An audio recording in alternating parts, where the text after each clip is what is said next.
İnsanın problemi bitmir. İnsanın çətinliyi bitmir. Bir çətinlik nə vaxt qutarır? O vaxt ki, ondan daha böyük problemlə qarşılaşırsan. Əslində bu problem həll olmur.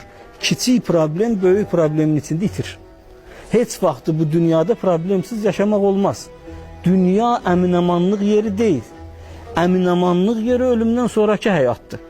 Ona görə Həzrət buyururdu ki, İmam Baqir Əleyhisselam buyurur, mömin ayağın ki cənnətə qoyub daxil olur, birdən dayanır.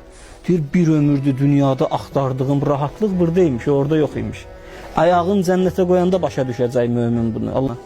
Birinin 4 dənə oğlu var, gözləyir ki, bir dənə qızım olar, qız övladı şirin olur filan, bu arzuyla Allah 2 dənə əkiz oğlan verir ona. Misal, birinin 7 dənə, 8 dənə övladı var, deyir, daha olmasın. Biri isə bir dənə övlad tapmaq üçün bütün dünyanı gəzir.